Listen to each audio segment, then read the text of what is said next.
Hello, welcome. Good morning. Good Good morning. morning. I'm excited. Are you excited? I'm so excited. I've never done anything like this before. So I mean, welcome to 2021, right? 2021. I'm excited because I think what we've learned so much of this last year is we need to be able to still connect with our clients Yes. and people and Yes. how we can actually do this like this and still feel like Yeah. we're getting a connection. So, Yeah, thank absolutely. you to everyone that is tuning in. Welcome to the Virtual Wedding Planner, episode 1. Woohoo! My name is Erin McLean, and I am the owner and founder of McLean Events, a company that I started back in 2008. And I have my partner in crime here, Carrington. And you want to tell a little bit about you? Yes, I'm Carrington, and I have been playing with Aaron for 8 years, which is crazy town because it just seems like yesterday. We have just had so much fun growing the business over the last 8 years together and learning from Aaron, and have we've been so lucky to have just the most amazing book of clients and Yes, experiences. So we're excited for this new chapter and we be able are. to reach a broader range of people and couples and celebrate love. Yeah, absolutely. So, we thought we would dive right into this episode. So, if you are listening to us on the podcast, welcome. If you are watching us on YouTube, hello. You'll see lots of hand movements from both of us. What we thought would be the most helpful to people planning a wedding and the best way to get this started and kicked off the right way is we have developed the 5 most important questions you need to ask your fiance and discuss with them before you start planning your wedding. And the reason why we came up with these 5 questions is because we wanted you to be able to sit down and really get your mind in the right space to start planning your wedding so that when things get crazy, and my gosh, they've gotten crazy this past year, but you can always come back to like these 5 questions and these particularly question number 1, which is what we're going to talk about today, because this question is your compass. So Mhm. when you're planning your wedding and things start to get derailed or stress you out, hello COVID, hello Mhm. hurricanes, hello over budget, all of it, your vendor that doesn't go right, all of it, you can come back to this one question and all of the decisions that you make throughout this time will come back to question number 1. To help you before you get started, you can pause this. I want you to go to your virtualweddingplanner.co and you can get this free download to get these 5 questions. So it's your YOUR virtualweddingplanner.co and download the questions because we have a whole little area for you to write on. I'm going to read this question to you, and I want you to give us your thoughts of how clients or couples that are planning their wedding can really get their mind right on answering this question and Yeah, why it's so important to you. So the absolutely. question is, when your guests leave your wedding, what do you want them to say about it? And I'm talking about the entire day. I'm not just talking about the ceremony. I'm talking about the entire wedding day, weekend, week, extravaganza, whatever you want it to say. Yeah. So, why do we ask this question? So this really sets the tone for the whole process for not only the wedding weekend but the process itself. So if it's really important for your guests to just feel joy or just to feel that was the most amazing wedding. Of course, we all want it to be the most amazing wedding you've ever been to, but it really sets the tone in kind of an anchor point. So it allows us to come up with whatever these goals are going to be. We want you to have goals for your wedding weekend, and that, like Erin was saying, that's going to be the anchor point that we're always coming back from. So we found that this question really enables us to start digging into what are our top 3 goals for the wedding weekend. So is it for your guests to have danced the night away, or if it's for your guests to say, gosh, that was so easy and so fun, or we were able to just celebrate and not worry about anything else, or my gosh, that food was to die for. Yeah. So that question really is just the catalyst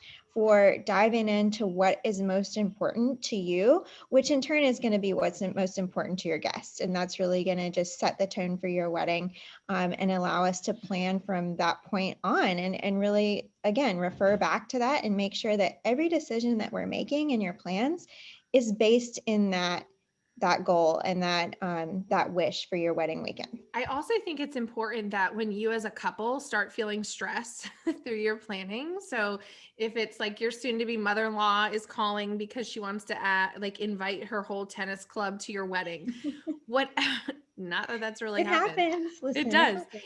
Is you can come back and say, okay, my number one goal for this wedding is that people leave and say that was the best party I've ever been to.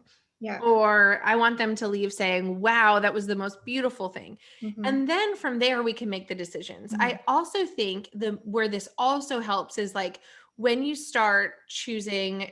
So for example, when you start really determining your budget, for example, if you start your wedding at planning and we start looking and you say you haven't even thought about cost or guest list or anything like that, those are questions like 2, 3, and 4, which we'll go over. But when you start thinking about like, okay, we want it to be the greatest party they've ever gone to. Okay, we know that you need a killer band or Yep. the best DJ that your town has to offer. Whatever it is, those are the key things that we want to book first. Yeah. So, and we also want to allow more money for those. So we don't want to just like do the generic percentages on like whatever website will tell you what it is, which are usually always wrong. So forget it. But then we can say, okay, we can't. So photography is like your number one thing. You want to have the most amazing film photographer. So maybe we want to budget a lot more money for photography, and then we don't have room in your budget for this huge band because we know that these are like the most important things. So I want you just to keep that in mind. And then because everything can't be the most important and it shouldn't either, right? Like we've had couples that have a really large budget and we don't want them to overdo it. So we're going to talk about kind of our rule of 3, which is like the 3 focal points you want to have at your wedding. So the great installation, the great band, or maybe we should call it the 3 wow factors at your wedding. So the 3 items at your wedding that really pieces. make people really excited. So keeping this in mind is super important. Do you have some examples of what couples have told you when you've asked this question? I think so many times we want everybody to be on the dance floor. Like we don't want people to sit down. We don't want it to be stagnant. We want it to just be a party from start to finish. So, we're definitely going to find that band that's going to keep the energy going, that maybe even has a DJ that plays the sets in between breaks so you don't lose any of that momentum. A lot of clients want that wow factor that's an aesthetic based decision. So whether it's something really amazing, chandeliers over the dance floor, or maybe it's this really interactive lounge and bar area that really is a visual impact, or it's an experience for their guests. I think most often we just want everyone to have a wonderful time. Yeah. And that it's a whole 360 experience for your guests. And so maybe in that case where we're just being intentional about the core elements of your wedding and just making sure that they're really well done and that service is spectacular and that we have a great band, but we also are budgeting for a caterer that can really think outside the box. Absolutely. Yeah, I agree. And so what I always say is I want you guys to go and sit down with your fiance. And also, I also think I love asking this question of parents as well, because I think for example, if your mom is super involved with the wedding, I want to know what's most important to her. I want to know what's most important to your mother-in-law. I don't believe they should be part of your initial conversation with your fiance, but I do believe that you should ask them as well. Yeah. Number one, it sets the tone. They feel Yeah. that you are honoring this as an important day for them as well.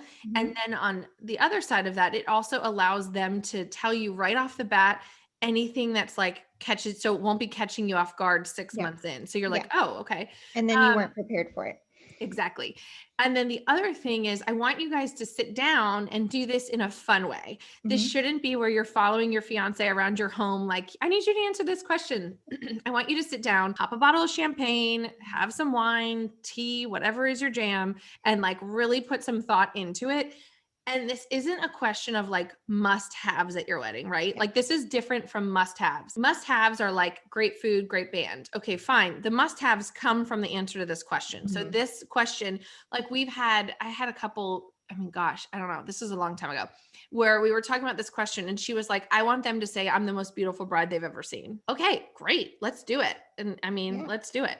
So Yep. we had like, she got started with a custom gown being made a Yeah. year and a half out from her wedding. So, and then we had to book hair and makeup like right away, you know, and all of that stuff. So I want you to sit down and really like think about this, but have fun with it. Like this is the first party you guys throw.